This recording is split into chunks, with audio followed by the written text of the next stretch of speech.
Leitura da página Vida em Abundância. Que o amor único de Deus inspire todas as nossas almas para o bem. Jesus, o grande mestre de todos nós, recordemos sua passagem entre os homens na terra. País distante, provavelmente hostil em sua natureza, à exceção de alguns lugares. Povo voltado para as atividades próprias da região. Sacerdotes dotados de conhecimento adequado àquele povo rude, mas dominados pelo prazer do autoritarismo religioso, em meio a toda aquela multidão de pobres.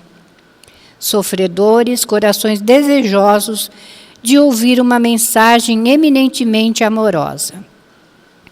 Repassemos o olhar como se estivéssemos em um anfiteatro e observemos um quadro, dentre muitos, da passagem desse mestre generoso entre nós. Recordemos, por exemplo, um momento tão característico da sua personalidade elevada, em que avisa a todo o povo: vim para que tivesses vida em abundância. Observemos que a mensagem é eminentemente de amor, mostrando simultaneamente a capacidade de sacrifício e a potencialidade de um espírito que não media condições, consequências, para que pudesse falar de Deus, o Pai, para toda aquela multidão sofrida. Provavelmente, muitos daqueles que o ouviram não o entenderam, mas os que tinham o coração puro perceberam que sua mensagem era toda ela voltada para o engrandecimento do espírito imortal. Vim para que tivesses vida em abundância. O que vem a ser uma vida em abundância? Senão a certeza absoluta de uma vida de paz, de equilíbrio, produtiva, sem falsa moralidade, sem outros objetivos, a não ser o de trazer para os homens a notícia de que eles são filhos de Deus.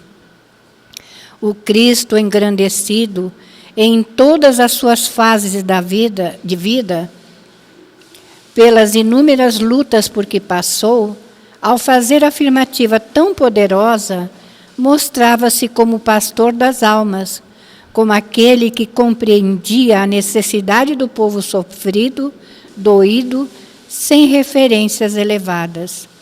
Mostrava-se como aquele que poderia dizer como o disse: por mim encontrareis o caminho que leva o Pai, pois sou a verdade e por essa verdade trarei a vida. Como a contemplarmos a convivência do Cristo com aqueles seres tão totalmente carentes de um pouco de paz, homens do povo, entre pobres artesãos, mulheres, camponeses e tantos outros necessitados, veremos o Mestre proferir as seguintes palavras de esperança: vinde, vinde todos os que sofrem, todos os que choram, todos os que precisam de paz, e eu vos conduzirei pela minha doutrina de amor à convivência com Deus. Transportemo-nos para os dias de hoje. Voltemos à realidade diária da vossa cidade, do local onde habitais. O que vedes? Crianças sem teto, mulheres sem rumo, homens desesperados, criaturas descrentes. Que outra mensagem poderemos dar a esses seres, senão a mesma mensagem que Jesus nos ofertou? Como se disséssemos a todos os que estão desesperados: o Cristo veio nos trazer vida em abundância. Complementando tantas palavras, tantos apelos do Cristo, apresentaremos ao homem de hoje a verdadeira fé, aquela fé em Deus como Pai e em Jesus como Mestre. Aqueles que podem sentir as evidências da espiritualidade, assegurareis: Não estão sós. Um anjo protetor os conduz, os ampara, os protege. Aos que não são capazes de ter essa percepção, direis: confie em Deus, em Jesus, porque os anjos protetores estão do seu lado, mesmo que não creiam. Deus não se apresenta somente para aqueles que creem. Falareis a todos os que convosco convivem: sou de Jesus. Antes direis: sou de Deus. Mostrareis a toda a humanidade que as palavras do Cristo para vós não são palavras ermas, vazias, ditas como quem apresenta apenas uma forma de viver, mas são palavras que carregam em si a própria certeza daquilo que se fala. Repetiremos então, para o vosso próprio coração: o Cristo também veio para mim. Se não sou um grande necessitado, sou alguém que precisa de paz. Se sou uma pessoa pacificada, sou alguém que precisa de forças para ajudar o próximo. Se não trago grandes necessidades de convivência com a coletividade, sou aquele pai, aquela mãe, aquele irmão, aquele companheiro de jornada que se mostrará sempre fiel a Deus, quaisquer que sejam as circunstâncias da vida. Sentireis no imo da alma: o Cristo também me plenificou de vida, me trouxe paz e me disse: é a ti, filho, que me dirijo. Também para ti trouxe vida, e vida em abundância. Que Jesus, o grande Mestre, o grande Senhor das nossas vidas, nos ampare, nos conduza e nos traga sempre e sempre a sua paz. Vosso irmão Antônio de Aquino. Muita paz, caros filhos. Do livro Inspirações do Amor Único de Deus, volume 1. Perdão.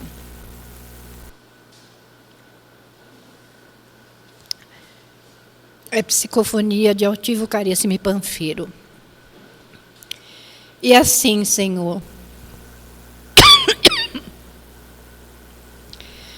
pacificados pela tua infinita misericórdia e amor, aqui estamos reunidos em teu nome, para estudar o teu evangelho, para bebermos nesta fonte que emana do teu coração, para prosseguirmos na vida, Senhor, felizes, porque aqui estamos procurando te servir e te seguir.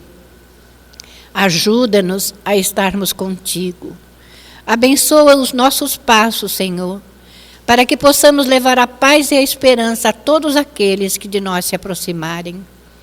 Que a tua luz se faça para todos nós e que nós estejamos sempre ligados a ti, fazendo acima de tudo a vontade do Pai, que nos ama e quer o nosso melhor. E por tudo isso, Senhor, a nossa eterna gratidão, e que seja, Senhor, em teu nome, em nome de nossa Mãe Santíssima, em nome de toda a direção espiritual da Casa do Caminho, mas, acima de tudo e sempre, em nome de Deus, nosso Pai, que ao encerrarmos esta prece, possamos dar início à nossa reunião do teu Evangelho na tarde de hoje. Hoje, com a estreia do nosso Guilherme, nos falando do nosso Evangelho. Que Deus o abençoe, o inspire e o intua. Alô?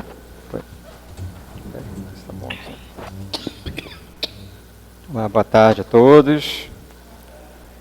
Nossos amigos espirituais possam nos abençoar nesse dia, no nosso estudo de hoje. Hoje nós vamos iniciar o capítulo 4, Ninguém poderá ver o reino de Deus se não nascer de novo. Tá? A gente vai estudar do item 1 ao 11. Tá bom? Vocês estão ouvindo? Que abaixe mais o som. Pode estar. Mais para cá. Tá bom agora? Melhor? Tá. Bom, eu não vou ler os itens, né, mas eu vou ler algumas partes aqui para a gente começar o estudo. Logo no início, Jesus perguntou na primeira passagem aqui, para os apóstolos, para os seguidores, né? Que dizem os homens com relação ao Filho de Deus? Quem dizem que eu sou? Né? Ele perguntou. E eles respondem assim, uns dizem que é João Batista, outros que Elias, outros que Jeremias ou algum dos profetas. Né? Então a gente já vê uma certa confusão aí, né? Que as pessoas não entendiam muito bem quem era Jesus e essa questão dos profetas que eles trazem ali. Né? E depois, até no outro item, Herodes fala assim, mandei cortar a cabeça a João Batista. Quem é esse de quem eu ouço falar tão grandes coisas? Né? Então, mais uma vez essa confusão aí, né? Quem é Jesus, João Batista. E depois Jesus fala ainda, é verdade que Elias há de vir e restabelecer todas as coisas, mas eu vos declaro que Elias já veio e eles não o conheceram. E o trataram como lhe aprouve. Né? Então, uma grande confusão. Né? Cada um entendia uma coisa ali. Será que Jesus era João Batista? Jesus era Elias? Era Jeremias? Né? E a gente entende que, assim, naquela época as pessoas não tinham a mesma compreensão que a gente tem hoje. Né? Hoje a gente está estudando doutrina espírita, a gente tem os livros aqui, as palestras, e a gente consegue entender de uma forma mais clara. E mesmo assim a gente apanha para entender. Né? E eles falam muito de reencarnação, de ressurreição aqui, né? E a gente precisa entender primeiro o que é reencarnação, o que é ressurreição. Né? São conceitos muito, muito similares. Né?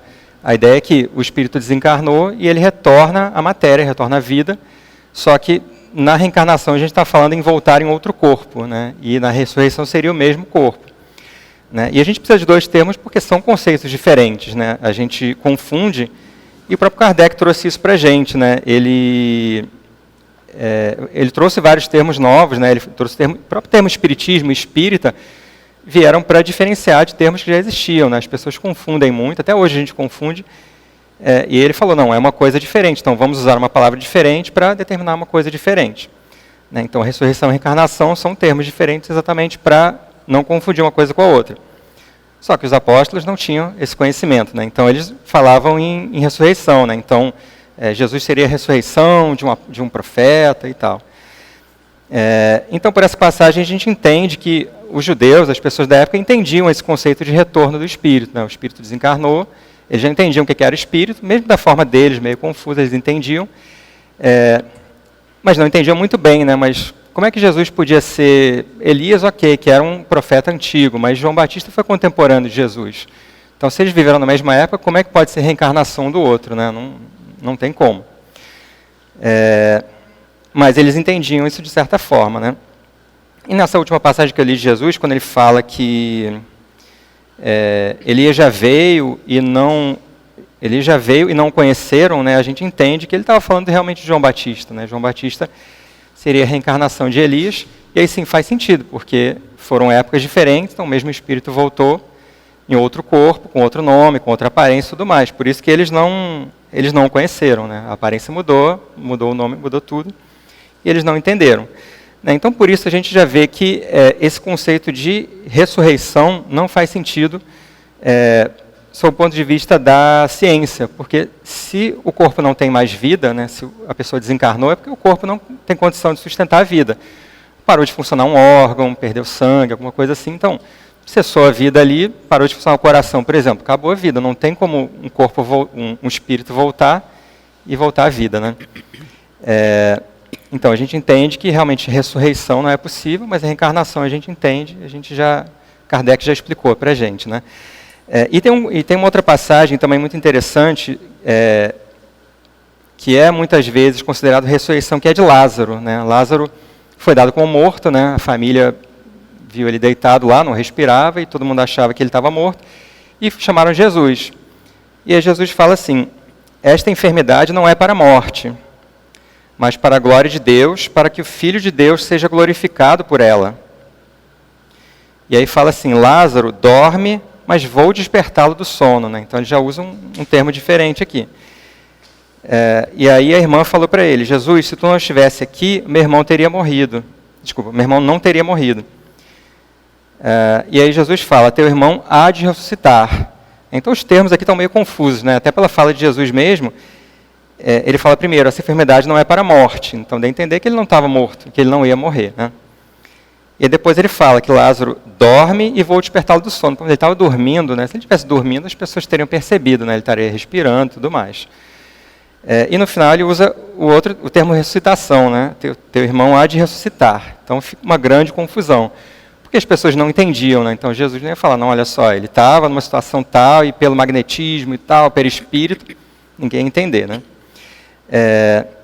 Hoje em dia a gente vê que muitos estudiosos consideram que é uma situação de letargia, talvez um coma, alguma coisa assim, né? O que Lázaro passou. E aí Kardec trouxe na Gênesis uma explicação sobre isso, está no capítulo 15 da Gênesis. Ele fala assim, em razão da poderosa vontade do Cristo e de seu magnetismo, Jesus permitiu que Lázaro retornasse à vida, reintegrando o seu perispírito ao corpo físico. Tá? Fez voltar ao corpo o espírito, prestes a abandoná-lo. Então ele já estava se desligando. Uma vez que o laço perispirítico ainda não se rompera definitivamente. Né? Essa é a frase importante para a gente entender. Mas para os homens daquela época, que consideravam morto o indivíduo desde que deixou de respirar, havia ressurreição em tais casos. Né? Então Kardec explica de uma forma muito mais simples para a gente. Né? Primeiro ele fala que Jesus usou o seu magnetismo, né, para trazer Lázaro de volta, e que ele estava, como é que ele fala? Prestes a abandonar o corpo. Né? Então realmente ele estava se desligando. Mas como a gente já estudou, né, a ligação entre corpo e espírito é dada pelo perispírito, que é um invólucro semimaterial, né, que faz a ligação entre o espírito e o corpo no momento que ele se encarna. E essa ligação forma um laço, que a gente chama de laço fluídico, laço de prata. Né? E é o que ele fala aqui, quando ele diz que uma vez o laço perispirítico ainda não se rompera definitivamente.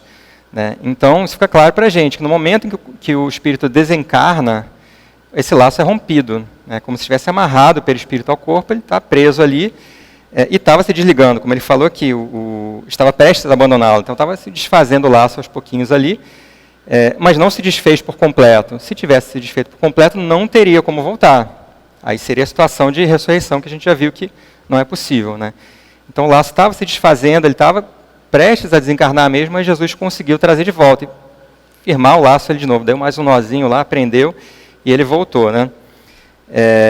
E como ele disse aqui no final também, para os homens daquela época que não entendiam o que é perispírito, reencarnação, nada disso, né? Eles viram, ó, está deitado, não está respirando, morreu. Né? Ele voltou, ressuscitou. É a explicação lógica, né, na cabeça das pessoas ali que não tinham esses conhecimentos. Né? E outra passagem que a gente tem também, que muita fala de ressurreição, é do próprio Jesus, né? Que foi crucificado, foi açoitado, foi levado lá foi levado o corpo dele, e 3 dias depois voltaram e ele não estava mais lá, né? E depois ele apareceu ali para os apóstolos, para os seguidores dele, né? E aí a gente até pensa, pô, será que era uma visão? Será que eles estavam delirando e estavam pensando em Jesus, viram ali? Mas aí Tomé, que não estava no primeiro momento, ele falou, eu só acredito se eu ver, se eu tocar, se eu encostar, sentir as feridas. E Jesus realmente fez isso, né? Apareceu para ele e falou, pode tocar. Ele sentiu, Jesus sentiu a mão dele, sentiu a ferida ali, né, da cruz. Então como é que a gente explica isso? Né? Se o corpo já estava morto, né? O corpo de Jesus foi açoitado, não tinha como viver mais, perdeu muito sangue, órgãos perfurados e tudo mais. Se fosse uma aparição, né, poderia ser o espírito, apareceu ali, alguém viu, teve uma visão, mas eles sentiram, né, tocaram na mão dele, sentiram inclusive a ferida. Né?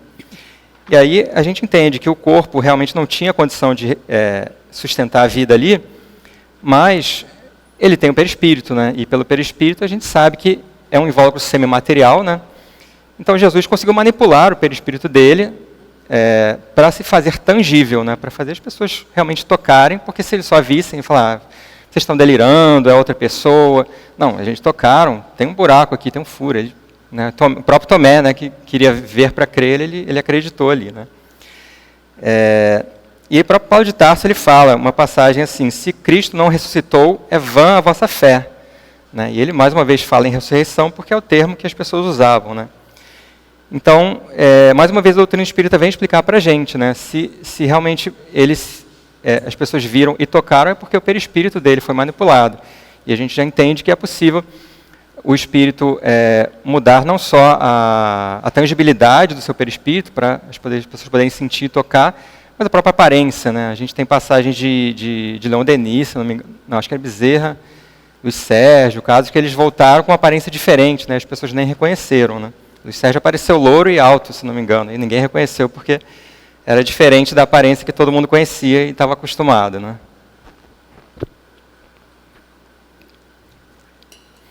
Tá, então aqui a gente já entende que realmente esses conceitos são diferentes, né? A gente tem que diferenciar a ressurreição e a reencarnação. E naquela época era muito confuso porque não havia os conhecimentos que a gente tem hoje, né? E aí mais para frente tem uma outra passagem de Jesus com Nicodemos. Nicodemos era um doutor da lei, né? Era uma pessoa muito estudiosa, tinha muito conhecimento, e na época fazia muita diferença, né? Hoje em dia é fácil a gente encontrar conhecimento na internet, tudo mais, em livros. Na época não tinha livro, não tinha jornal, não tinha nada, né? Então eram poucas pessoas que tinham acesso a conhecimento, a estudo, né? Nicodemos era um desses.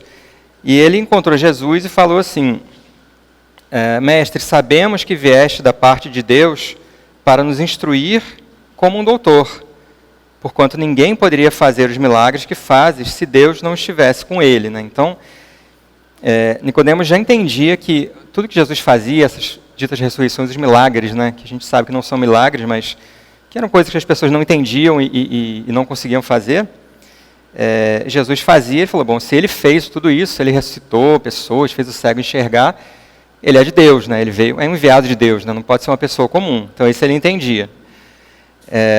E aí Jesus responde, né, que é o título desse capítulo, ninguém pode ver o reino de Deus se não nascer de novo. E aí, coitado do Nicodemos, não entendeu nada, né? Bugou o cérebro dele, porque ele entendeu de forma literal, né? O que é nascer de novo? Nascer é quando o corpo sai do ventre da mãe e nasceu o bebezinho.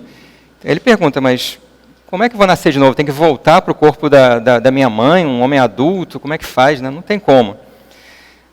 E aí Jesus explica para ele, se o homem não renasce da água e do Espírito, não pode entrar no reino de Deus. O que é nascido da carne é carne, e o que é nascido do Espírito é Espírito. Né? Então, claramente nessa frase, Jesus diferencia ali carne e Espírito. Né? Ele está falando da matéria e do Espírito, realmente são coisas diferentes. Né? Então, quando a gente pensa, o que seria o nascer de novo na carne? Realmente é o que Nicodemos pensou. Então, nasceu, tem que voltar para o ventre da mãe, não tem como, né? Já cresceu e tal. E o Espírito? O Espírito a gente sabe que também foi criado uma vez, simples e ignorante, lá no passado, há muitas encarnações, e não vai nascer de novo. Né? Então, claramente, também fala de reencarnação aqui. Né? Não usando essas palavras, porque a gente sabe que Jesus não podia trazer todos os conhecimentos naquela época, né? No momento que as pessoas não tinham tanta compreensão. E aí Jesus até fala para ele, né? Quando Nicodemos pergunta, como pode isso fazer-se? Né? Ele não entendeu mesmo. E ele fala, és mestre em Israel e ignoras essas coisas. Não dizemos senão o que sabemos e que não damos testemunho senão do que temos visto. Mas se não me credes quando vos falo das coisas da terra, como me crereis quando vos fale das coisas do céu? Né? Então, realmente, é um conhecimento que mesmo uma pessoa estudiosa, com conhecimentos como Nicodemos, não tinha condição de entender ainda, né? De compreender. E aí Jesus fala então para a gente que para ver o reino de Deus, que seria alcançar a perfeição, chegar ao nível de perfeição que Jesus chegou, a gente precisa nascer de novo, ou seja, a gente precisa reencarnar. Então o que quer dizer isso? Né? Eu preciso de várias encarnações para eu ir evoluindo, progredindo, caminhando, um passinho de cada vez até a gente chegar à perfeição. Mas por que a gente precisa reencarnar mesmo? Será que eu não posso numa vida só resolver tudo de uma vez, resolver meus problemas, aprendo tudo e pronto, não perco tempo, né? Seria o ideal. Mas a caminhada é muito longa, né? Então, se a gente tem uma vida aí de algumas décadas, a gente não tem como aprender tudo de uma vez. É como uma criança, né, que está ali pequenininha aprendendo as letras, ela não vai aprender um PhD em um ano, né? Por mais que seja um gênio, ela vai passar muito tempo ali aprendendo as letrinhas, os números, a fazer conta e tudo mais, até ela chegar a um nível de aprendizado mais avançado, né? Então, da mesma forma, a gente não tem, é impossível a gente aprender tudo de uma vez, e a gente precisa de tempo, né? A gente precisa passar pelas nossas dificuldades ali para a gente aprender e a gente caminhar aos pouquinhos. Né? Leon Denis fala no Problema do Ser do Destino da Dor, assim, a alma, depois de residir temporariamente no espaço, ou seja, desencarnada, renasce na condição humana, trazendo consigo a herança boa ou má do seu passado. Renasce criancinha, reaparece na cena terrestre para representar um novo ato do drama de sua vida, pagar as dívidas que contraiu, conquistar novas capacidades que lhe hão de facilitar a ascensão, acelerar a marcha para frente. Então ele resume em um parágrafo aqui o que é a reencarnação e tudo que a gente está falando aqui. A gente desencarnou, a gente leva tudo que a gente aprendeu, as nossas qualidades, os nossos defeitos também, do espírito, não leva a parte material. Mas, como ele falou aqui, a gente reaparece depois como criancinha para um novo ato da nossa vida, uma nova passagem, uma nova experiência, para a gente aprender o que a gente não aprendeu, para a gente corrigir os erros que a gente cometeu, que ainda são muitos, pagar as nossas dívidas e conquistar novas capacidades e acelerar a nossa marcha, a nossa caminhada. E por aí a gente vê como a caminhada é longa, por tudo que ele fala aqui, tanto que a gente tem para aprender. E além do tempo que a gente precisa, cada encarnação nos coloca numa situação diferente. Então, se a gente imaginar uma pessoa que, por exemplo, encarnou com muito dinheiro, muito poder, e se acha superior, e acha que pode mandar e tal, essa pessoa provavelmente não vai aprender tudo nessa encarnação. Ela vai precisar de uma encarnação ali na pobreza, passando dificuldades, para, assim, se ela estiver humilhando as pessoas ali, ela vai precisar passar pela situação reversa para realmente entender, sentir realmente o que as pessoas sentiram naquela encarnação. Um caso também que tem no Céu e Inferno da Rainha de Oude, que foi uma rainha muito poderosa, tinha muitos escravos e tal, e ela desencarnou e foi evocada, e ela continuava se achando rainha. E na evocação, ela fala assim: sou sempre rainha, enviem-me escravos para me servir. Ela achava que continuava rainha, assim, a realeza continuou na cabeça dela. E ela não entendia, porque ela chegou lá, não tinha escravo, não tinha castelo, não tinha coroa, não tinha nada. E todo mundo tratava ela como qualquer pessoa. E ela, gente, por que as pessoas não estão se curvando? Cadê os meus escravos? Ela realmente não entendeu. E até tem um momento em que Kardec pergunta sobre Jesus. Ela responde assim: o filho do carpinteiro não é digno de ocupar meu pensamento. Então a gente já vê a soberba do espírito aí. Então realmente é um espírito que precisa passar por outras situações. Então a gente imagina que se ela vier como rainha de novo, ou algum título de nobreza, algum poder, ela não vai aprender isso. Ela vai continuar se achando superior, se achando melhor, vai ter tudo que ela quer, tudo que ela precisa. Então, muito provavelmente, um espírito como esse vai precisar passar pela pobreza, pela dor, pela dificuldade, talvez vir como escrava, para realmente sentir ali tudo que ela fez as pessoas passarem e ver que realmente o poder na matéria não tem valor nenhum. Ela era rainha na Terra, ela era rainha naquela encarnação. E no momento que ela desencarnou, ela perdeu tudo aquilo.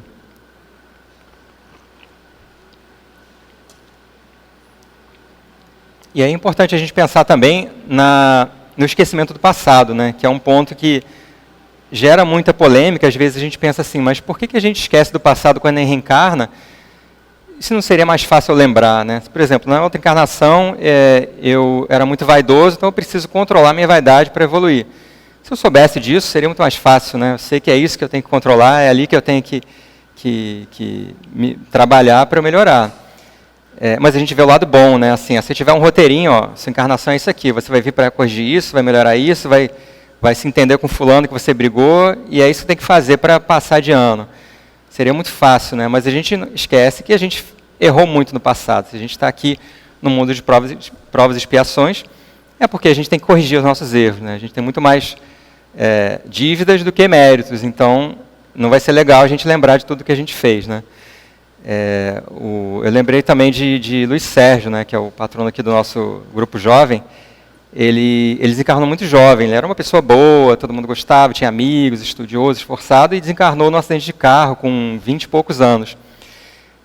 E começou a fazer psicografias, estudar, e ele não entendia por que ele desencarnou daquela forma, tão jovem, num acidente tão violento. Ele, se não me engano, era o único que estava com cinto de segurança e foi o único que desencarnou. E ele realmente não entendia aquilo, e ele perguntava: mas por que eu passei por aquilo? Por que precisei desencarnar daquela forma? O que aconteceu?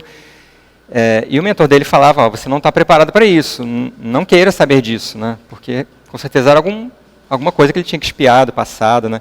Mas ele queria, ele insistiu, ele falou: você quer mesmo? Tá bom. Então, só conta e risco. E ele ficou sabendo que em outra encarnação ele foi um padre, um monge, alguma coisa assim. E lá no monastério onde ele vivia, chegou um outro monge mais jovem que ele e que estava aprendendo muito rápido, trabalhando bem, e todo mundo, né, ele começou a chamar a atenção de todo mundo, que ele estava chegando e mostrando serviço, né? E ele teve inveja, né, desse monge e derrubou ele de um precipício, tirou a vida dele. E ele veio saber que esse monge que ele derrubou, na encarnação como Luiz Sérgio, veio como irmão dele, né? E era um irmão que ele amava, o melhor amigo dele, estava sempre junto com ele, né? Então imagina a gente receber essa informação, ó, o seu irmão, aquele que você ama, você está com ele não porque vocês são amiguinhos de outra encarnação, porque você tirou a vida dele e você veio reparar isso, né? Então foi uma dor muito grande para ele, um choque, né? Que era um irmão que ele amava. E ele ficou fora do ar, né? Ele ficou muito tempo sem mandar mensagem porque ele não aceitava, não entendia, né? Aquilo ficou remoendo na cabeça dele. E a gente se imagina numa situação dessa, deve ser realmente muito traumático, né? Então, aí a gente vê que o esquecimento do passado não é tão ruim assim, né? Então, para a gente que está errando, que está ainda na nossa luta, a gente tem é um benefício muito grande, né? A gente pensa como um castigo, né? Porque vai ser muito mais difícil, eu não sei o que eu tenho que trabalhar, eu não sei por que eu estou com aquele chefe chato, com aquele irmão que eu brigo, aquele pai. É melhor não saber, né? E vamos reparar, vamos resolver nossos problemas sem saber, porque deixa o passado para trás, mas a gente precisa espiar, né, os erros que a gente já teve. E a ideia da reencarnação também traz para a gente o conceito de características físicas e morais, né? Então a gente fala que o espírito continua sendo igual, né? A gente pensa às vezes que desencarnou, virou anjinho, né? Virou santo, né? Tem gente que faz prece para que ele desencarnou, né? No Violetas na Janela, a Patrícia desencarnou acho que com 19 anos, alguma coisa assim. E os parentes começaram a fazer prece para ela, pedindo o número da Mega Sena, alguma coisa assim. Gente, né, o espírito não vira santo de uma hora para outra, né? Senão seria muito fácil. E a gente vê que as características que a gente tem, a gente mantém, né? Então, o desencarne é uma troca de roupa, basicamente, né? O espírito é o mesmo, então eu continuo egoísta, eu continuo orgulhoso, e se eu tenho conquistas, eu continuo com as minhas conquistas também, só fica aqui a matéria, né? E a característica física realmente vem dos pais. Mas a gente tem as influências, né? Então a gente sabe que se eu venho numa família muito boa, né, se eu tenho pais muito bons, irmãos, pessoas muito boas e caridosas, isso influencia, né? Isso ajuda a gente a caminhar, mas não determina. A decisão de seguir ou não é minha, né? O meu livre-arbítrio, que eu vou usar ou não. E da mesma forma o mal, né? Então, se eu venho numa família de pessoas que praticam o mal, e eu resolvo seguir o mal também, a responsabilidade é minha, porque eu resolvi seguir. Por mais que a influência seja forte, a decisão é do espírito, né? Então a responsabilidade é sempre do espírito. É como a gente fala para as crianças, né? Eu bati nele porque ele me bateu primeiro. Não interessa, você bateu de volta, você também é responsável, né? Não é porque o outro começou que a culpa é dele, né? Ele te provocou, tudo bem, mas cada um responsabiliza pelos seus próprios erros, né? Tá? Então a gente vê que a reencarnação muitas vezes parece para a gente um castigo, né? É uma dor muito grande, são muitas lutas, é muita dificuldade que a gente passa. Mas se a gente muda um pouco o nosso ponto de vista, a gente vê que realmente é uma bênção, né? A gente está sofrendo, a gente passa por dificuldade, a gente tem a doença, tem desencarne de pessoas queridas, a pobreza, isso, aquilo. Mas a gente passa a entender que Deus não está castigando a gente. Você veio aqui, aquela família, para você sofrer. Não. É um método de aprendizado, né?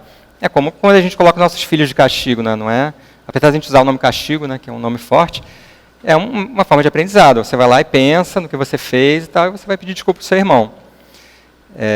E da mesma forma a gente precisa, né, pensar ali no cantinho para a gente pedir desculpa para os nossos irmãos, porque a gente já errou muito, né? E isso faz a gente mudar muito, né? Porque a gente passa por muitas lutas na nossa vida,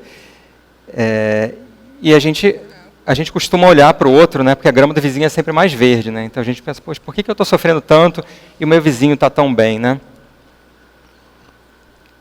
Por que eu estou com essa dor e o fulaninho não tem? Por que está tudo tão bem com o meu irmão e comigo não? Por que fulaninho ganhou uma promoção no trabalho e eu não ganhei? Por que meus filhos brigam comigo e o filho do vizinho não? Né? E a gente vê que, primeiro, a gente tende a ver o lado bom, né, do vizinho, né? Aquela vida de rede social, né, que as pessoas só compartilham coisa boa, né, tá viajando, tá de férias, está no restaurante ali, mas não compartilham a briga, né, e a discussão. Então, quando a gente olha para o outro, a gente pensa nisso, né? Mas o fulano está ótimo ali, está na praia, está no restaurante, está aquilo, está a família toda abraçada, mas acabou a foto ali e de repente começaram a brigar e a gente não sabe, porque essa parte ninguém posta, né? E a gente passa a entender que realmente, por mais que a gente tenha dificuldades, né, a gente está numa vida de provas, num mundo de provas e expiações, né? E se a gente está aqui é porque nós estamos no estágio ainda intermediário, né? A gente viu semana passada no estudo do Cláudio, né, que são 5 níveis de mundos habitados, e a gente está no segundo ainda, né? Nem na metade a gente chegou ainda. A gente está tentando chegar na regeneração, né, que seria o terceiro ali, e está difícil essa regeneração, né? Mas a regeneração só vem com muita luta, né, com muito esforço, com muita dificuldade. E a gente não pode esperar uma mudança, né, nossa, das pessoas, do planeta, sem esforço.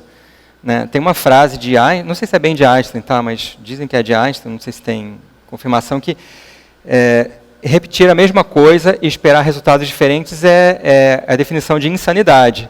Né? Então, se eu faço uma coisa e deu errado, eu faço de novo, deu errado, eu faço de novo, deu errado, se eu fizer de novo igual, vai dar errado de novo, né?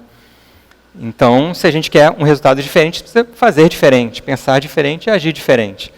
Né? E mudar é difícil, a gente sabe, né? A gente está na nossa luta aqui, tentando consertar os nossos erros, tentando conviver com as pessoas, né?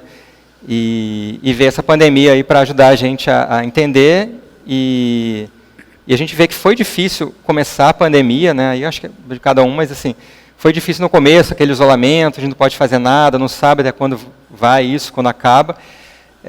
Mas esse retorno lento também está sendo difícil, né?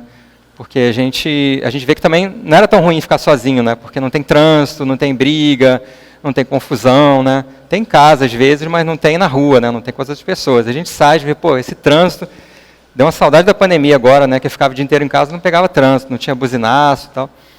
Então a gente vê que tudo é relativo, né? E a gente está aprendendo com isso, né? A gente aprendeu muito, está aprendendo ainda com essa pandemia que não acabou. E a gente precisa realmente valorizar, né, tudo que a gente tem de bom. Muita gente aprendeu na pandemia a dar valor, né, às pessoas que não pôde ver, né, por causa do isolamento, da distância e tudo mais, daquilo que a gente perdeu, das pessoas que desencarnaram também. E aí a gente passa a mudar o nosso ponto de vista, né, que é exatamente a ideia da reencarnação. É difícil, é uma luta muito grande, mas é importante a gente entender que é uma bênção, né, uma oportunidade que Deus nos dá, não é um castigo. É como eu falo para o meu filho, que ele gosta muito de videogame, então é como se tivesse uma fase do jogo, e você perdeu no jogo, repete aquela fase de novo. Ah, mas não consegui, está muito difícil. Repete, volta, tem outra vida, e vai repetindo, até passar de fase. Uma passou, fica mais difícil, né? Passa de fase, outra fase é mais complicada, a gente vai avançando, e é uma luta muito grande, né? Uma outra passagem de Leon Denis, interessante, aqui também do problema do ser, do destino e da dor. Ele fala assim, no encadeamento de nossas estações terrestres, continua e se completa a obra grandiosa de nossa educação, o moroso edificar de nossa individualidade, de nossa personalidade moral. É por essa razão que a alma tem de encarnar sucessivamente nos meios mais diversos, em todas as condições sociais. Tem de passar alternadamente pelas provações de pobreza e da riqueza, aprender a obedecer para depois mandar. A gente lembra da Rainha de Ode, né? A pobreza e a riqueza, e obedecer e mandar, né? Precisa das vidas obscuras, vidas de trabalho, de privações, para acostumar-se a renunciar às vaidades materiais, a desapegar-se das coisas frívolas, a ter paciência, a adquirir a disciplina do espírito. São necessárias as existências de estudo, as missões de dedicação, de caridade, por via das quais se ilustra a inteligência e o coração se enriquece com a aquisição de novas qualidades. Virão depois as vidas de sacrifício pela família, pela pátria e pela humanidade. Então ele mostra bem um resumo de tudo que a gente falou aqui, né? Que a gente precisa de reencarnações diferentes, né? Como ele fala aqui, aprovação da pobreza e da riqueza, aprender a obedecer e mandar, né? São duas coisas importantes. Que a gente fala da dificuldade de passar pela pobreza, né? de ser humilhado e todas as dificuldades, mas a riqueza também é uma prova, né? Isso a gente vai estudar em outros momentos, mas a gente pensa muito na parte boa, né? Ah, tenho dinheiro, eu faço o que eu quero, vou viajar, tenho carro, tenho isso, aquilo. Mas aí eu fico imaginando assim, pessoas muito ricas. A gente imagina um jogador de futebol, um ator assim, muito famoso. A pessoa quer dar uma volta na praia, no cinema, a pessoa pode fazer isso. Imagina o Neymar indo no cinema. Não tem como, né? Ele tem que fechar o cinema para ele, porque... Então, assim, são coisas simples, né? Nosso dia a dia ali, falar, vou dar uma volta ali na esquina, vou na padaria e volto. Ele não tem como fazer isso, né? As pessoas que se aproximam dessas pessoas muito ricas, muito famosas, como é que ele sabe se é amigo de verdade ou se aproximou pela fama e pelo dinheiro, né? Então, deve ser muito difícil também. E até você ter dinheiro, você ser um chefe ali, ser um dono de empresa, você saber liderar pessoas sem humilhar, né? E isso também é muito difícil, né? E a gente vê casos de pessoas que sabem fazer isso muito bem, e outros que já levam para o lado ali do domínio porque se acham superiores, né? Então, a riqueza também é uma provação muito grande, muito difícil, e muito fácil a gente se perder pela pobreza, né? Pela riqueza, porque a gente se perde pela matéria, né? Então eu só quero saber de viagem, de carro, isso, aquilo, e não vou cuidar do meu espírito, né? Como é que eu vou resolver os meus problemas de vaidade, de orgulho, se eu vivo a vida material o tempo inteiro, né? É muito difícil. Depois ele até falou aqui, né? A gente precisa de vidas obscuras, né? O que é a vida obscura? Aquela dor, né? Aquele sofrimento, aquela doença. De repente perder um filho muito jovem, né? Que deve ser uma das maiores dores que a gente pode imaginar, mas é uma oportunidade de crescimento para o espírito também, né? As privações, a renúncia às vaidades materiais, né? Que mais uma vez a pobreza. Desapegar-se de coisas frívolas, a paciência, né? A gente falou muito aqui da paciência. A gente pede paciência e Deus manda o trânsito, manda aquele chefe difícil, né, eleição que vem aí, enfim, tudo isso vem exercitar a nossa paciência. Existência de estudo, de dedicação, caridade. Então, são vários momentos que a gente passa, né, a gente realmente precisa desses momentos. E a gente entende por que precisa da reencarnação, né, que a gente perguntou lá no início. Numa vida eu não vou passar por paciência, renúncia, aprender a obedecer, a mandar, tudo isso. São várias coisas diferentes que a gente precisa aprender, né? E é interessante que ele fala no final, né? Virão depois as vidas de sacrifício pela família, pela pátria e pela humanidade, né? Que são os espíritos já com uma condição melhor e que vão se sacrificar por outras pessoas, né? No início pela família, são as pessoas próximas ali, a gente já faz os sacrifícios. E os espíritos mais elevados já se sacrificam, né, pelo todo, né, já se enxergam como irmãos e fazem sacrifícios ali para melhorar a humanidade como um todo, né, uma cidade, um país, né. E a gente lembra até de espíritas que foram políticos, né, Bezerra, se não me engano, Carribá Chuta, eu acho que foi político também. Então são espíritos que vieram com uma condição elevada e se envolveram na política, mas não pensando em ganhar, em ter benefício. Pensaram no todo, no coletivo, né? Então as pessoas precisam de melhorias e vamos fazer o melhor ali. Então realmente são espíritos que se dedicam a sua vida toda ao próximo, né? Se a gente pensar numa Madre Teresa, num Gandhi, né? São espíritos que se dedicaram, se debruçaram ao próximo, né? Esqueceram tudo que eles tinham, né? O dinheiro que eles tinham, a oportunidade de crescer na matéria. Francisco de Assis também, que tinha uma família com condição financeira e abriu mão daquilo, falou, não quero isso, né? Ele não queria, ele realmente tinha uma condição diferente que a gente não tem ainda, né? Então a gente fala desses espíritos e muitas vezes dá um desânimo, né? A gente pensar, pô, mas eu aqui, né, e Francisco de Assis, Bezerra, Leon Denis, a gente está falando, está tão longe, será que eu vou chegar lá um dia, né? E a ideia da gente trazer tantos espíritos elevados não é desanimar, não é a gente ver o quanto falta, é a gente ver a direção, é a gente ver que é possível. Assim, se Leon Denis chegou lá, ele foi criado simples e ignorante como eu, como todos nós aqui. E ele passou por dificuldades, ele lutou muito, ele teve momentos de fraqueza, ele teve momentos de desânimo, né? Tem um livro da secretária dele, eu não vou lembrar o título agora, desse tamanho assim, aquele amarelinho, que conta a vida dele, né? E tem passagens ali de desânimo, que você vê que ele estava desanimado ali. Tem uma passagem de um médium que, eu não vou lembrar o nome agora, mas ele é um mistificador, né? Então ele fazia truques ali para enganar as pessoas e ganhava dinheiro. E todo mundo estava se envolvendo, estava se deixando levar, e estava falando, nossa, que médium maravilhoso, ele faz isso, faz aquilo, tal. E Leon Denis ficou ali com o pé atrás, né, foi observando e conseguiu mostrar que ele era farsante, que não era um médium de verdade. E as pessoas continuaram se deixando levar, se envolveram ali por ele. E ele ficou muito decepcionado. Tem uma carta nesse livro que ele fala, não trouxe aqui, que ele ficou decepcionado, que as pessoas que faziam parte ali do círculo dele, que eram espíritos há muito tempo, sérios, estudiosos, se deixaram levar, né? Se empolgaram ali pelo fenômeno e tudo mais. Então, se até Leon Denis tem direito de se desanimar de vez em quando, a gente também pode, né? A gente tem nossos momentos de fraqueza, a gente cai, a gente volta.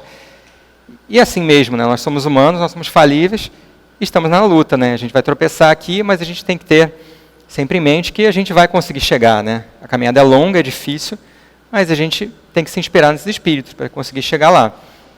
Né? Mas a gente falou muito aqui de Leon Denis, né? Tantos espíritos grandes, mas é muito fácil falar do outro, né? E a gente tem que pensar na gente, qual é a minha dor, o que aperta, onde aperta o meu sapato, né? Onde é que eu tenho mais dificuldade, né? Apesar de a gente ter o esquecimento do passado, a gente sabe onde dói mais, né? Então, assim, aquela situação ali me tira do sério, então provavelmente é ali que eu tenho que investir.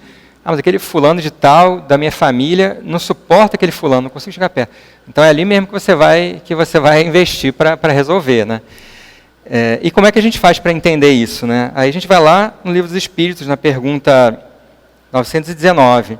Kardec pergunta assim: qual o meio prático mais eficaz para se melhorar nessa vida e resistir ao arrastamento do mal? E aí a resposta vem de Santo Agostinho: conhece-te a ti mesmo. E vai, são 2 páginas de resposta que eu não vou ler agora, mas ele fala que é importante a gente se conhecer, né? E nem sempre é tão fácil a gente se conhecer, mas ele sugere um exercício, que é toda noite, antes de dormir, a gente pensar no nosso dia, o que a gente fez, por onde a gente passou, o que a gente pensou, como a gente agiu, e se a gente machucou alguém, se a gente fez algum mal, se a gente falou alguma coisa que machucou alguém, se a gente teve alguma dificuldade. Essa é a parte até mais fácil, né? Se eu briguei no trânsito, eu vou lembrar, naquele dia tal eu briguei no trânsito, não agi legal, deveria ter feito diferente, eu vou pedir desculpa, eu vou mudar e tal. Mas ele fala também das oportunidades de fazer o bem que a gente deixou de aproveitar. E aí é que pega, né? Porque é muito mais sutil. Né? Não é aquilo que a gente fez, é aquilo que a gente deixou de fazer o bem para alguém, deixou de aproveitar uma oportunidade de fazer o bem. Aí a gente pensa naquele morador de rua, né, que a gente viu ali sentado no chão e fingiu que não viu, ou até atravessou a rua para passar longe, né? É aquele menino que pediu ajuda ali. De repente uma situação em família mesmo, que eu poderia ter ajudado a acalmar e conversar, e eu botei mais lenha na fogueira, porque fui já impulsivo. Né? Então são 1000 situações na vida, no dia a dia, que a gente, às vezes, não faz o mal e acha que está tudo bem. Né? Não fiz mal. O morador de rua estava lá, eu passei, nem lembrei. Eu estava distraído. Mas a gente tem que observar. Né? E às vezes a gente fala, mas eu não vou ajudar ali porque eu não gosto de dar dinheiro, ele vai beber, eu não sei o que ele vai fazer com o dinheiro. Mas você pode ir lá conversar com ele, você pode dar uma fruta para ele, um copo d'água, alguma coisa assim, né? Eu comecei a fazer isso, até de vez em quando eu passo no mercado perto da minha casa, tem um rapaz que fica ali pedindo dinheiro, e aí eu geralmente levo uma banana, eu falei, vou dar essa banana para ele, né? Ele estava pedindo ali, você tem um trocadinho? Eu falei, eu não tenho, mas eu tenho essa banana, você quer? Ele fez uma cara assim, não gostou muito não. Trocadinho, você não tem? Não tenho, só tem essa banana. Aí ele fez assim, e pegou. Bom, ele não gostou, né? Mas, ok, ele aceitou. Aí no outro dia, que eu estava indo no mercado ali, aí eu falei, vou comprar alguma coisa para ele aqui, vou entregar. Ele já aceitou melhor, assim, também não fez cara de muito feliz não, mas aceitou melhor, assim, ele pegou ali, ok. Né? Então, às vezes o próprio ato de eu ter dado uma atenção para ele lá pode ter feito uma diferença para ele, né? Uma situaçãozinha pequena ali, e em outras oportunidades eu posso ter passado ali, não ter falado com ele, e não percebi também, né? Falar, não fiz mal para ele, né? Ele estava ali, eu não tinha dinheiro, passei, fingi que não vi, tudo bem, né? Então são as pequenas situações da vida em que fazem diferença, né? Ou a gente deixa de aproveitar a oportunidade de fazer o bem, deixa de ganhar com isso e deixa de ajudar aquele que está necessitado, né? Então a gente tem que lembrar sempre disso, né? Das situações da vida, porque a reencarnação é muito difícil, né? A gente luta muito, a gente passa por muitas dificuldades, mas a espiritualidade luta muito também para a gente estar aqui. Né? Uma oportunidade que Deus nos dá. E não é fácil reencarnar. Né? A gente fala que é difícil desencarnar, a gente tem medo de morrer, medo de perder os nossos familiares, os nossos amigos. Mas reencarnar deve ser muito mais difícil, né? Porque a gente está ali livre desse corpo material, né? A gente está junto dos nossos amigos espirituais, do nosso mentor, eu posso estar estudando, eu posso estar trabalhando. E eu sei que eu vou esquecer disso tudo, por causa do esquecimento do passado. eu sei que eu vou voltar para aprender, então eu vou ter que passar por dificuldade, não vai ser uma encarnação fácil, né? Então, vou ter que voltar perto daquele ali que foi meu inimigo, eu vou ter que vencer a minha vaidade, eu vou ter que melhorar isso aqui, aprender a ser caridoso. Não vai ser fácil. E todo o plano espiritual trabalha muito para que a gente reencarne, né? Tem no livro Missionários da Luz, fala do reencarne de Segismundo, né? Uma passagem bem longa e bem interessante, que ele mostra quantos espíritos lutaram para que esse espírito reencarnasse. Quantos espíritos trabalharam junto dele, tantas preces, tanto trabalho junto aos pais que iam receber aquele espírito, e toda a ligação dele com a família para aceitar e formar o corpinho e tudo mais. É um trabalho muito longo, né? A gente pensa só, não é só você vai reencarnar isso aqui, ó, carimbei e entra na fila, não é assim, né? É uma luta muito grande, então a gente precisa valorizar essa oportunidade que a gente tem, a gente precisa se conhecer para a gente melhorar, e a gente precisa dar valor a essas oportunidades do nosso dia a dia, né, para a gente melhorar a cada dia. Graças a Deus. E vamos agora, então, à leitura do livro Fonte Viva, a lição número 8, Obreiros Atentos. Aquele, porém, que atenta bem para a lei perfeita da liberdade e nisso persevera, não sendo ouvinte esquecido, mas fazedor da obra, esse tal será bem-aventurado em seus feitos. Tiago, capítulo 1, versículo 25. O discípulo da Boa Nova, que realmente comunga com o Mestre, antes de tudo compreende as obrigações que lhe estão afetas e rende sincero culto à lei de liberdade. Ciente de que ele mesmo recolherá nas leiras do mundo o que houver semeado.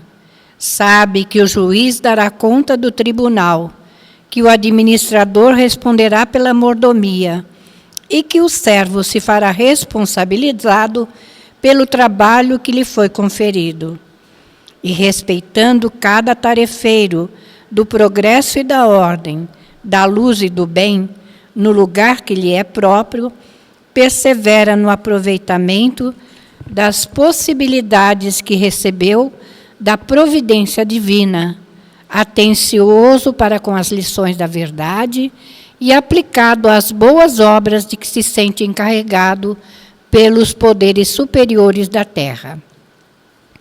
Caracterizando-se por semelhante atitude, o colaborador do Cristo, seja estadista ou varredor, está integrado com o dever que lhe cabe na posição de agir e servir, tão naturalmente quanto comunga com o oxigênio no ato de respirar. Se dirige, não espera que os outros lhe recordem os empreendimentos que lhe competem. Se obedece, não reclama instruções reiteradas quanto às atribuições que lhe são deferidas na disposição regimental dos trabalhos de qualquer natureza. Não exige que o governo do seu distrito lhe mande adubar a horta, nem aguarda decretos para instruir-se ou melhorar-se.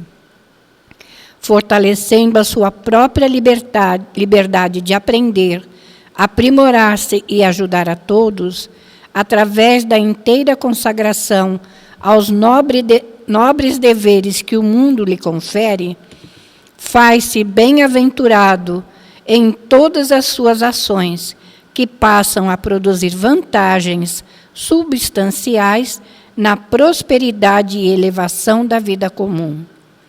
Semelhante seguidor do Evangelho, de aprendiz do Mestre, passa à categoria dos obreiros atentos, penetrando em glorioso silêncio nas reservas sublimes do celeste apostolado. Graças a Deus.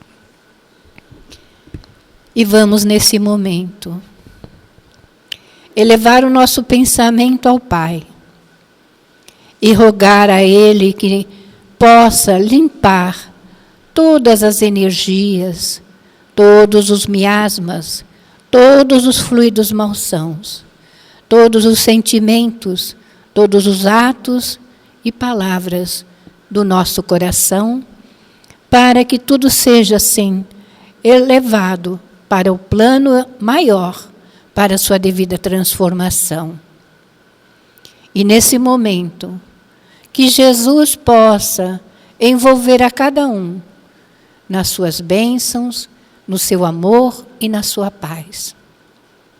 E que Deus abençoe também a cada um, nos propósitos de que a cada dia possam estar melhores. Lembremos-nos, sim, do nosso Mestre Jesus, que caminhou na terra, nos ensinando como deveríamos nos conduzir na vida. E sigamos os seus passos, através dos seus exemplos, para contribuir com o progresso nosso e do nosso planeta. E que a sua luz, Senhor, possa ser irradiado para a multidão inteira, nossa família maior, a humanidade. Rogamos também, Senhor, as vossas bênçãos para todos os líderes mundiais, para que eles tenham lucidez, discernimento, sabedoria e bom senso para realizar aquilo que se comprometeram diante do cargo que estão exercendo. E todos nós, Senhor, possamos também contribuir para que a paz se faça, primeiramente dentro dos nossos lares, junto àqueles que convivemos no nosso dia a dia, porque são irmãos em aprendizado conosco, para que possamos nos reconciliar e nos reajustar com a lei do Pai. E assim, Senhor, que a tua bondade se estreite em todos os corações, hoje, agora e sempre, graças a Deus.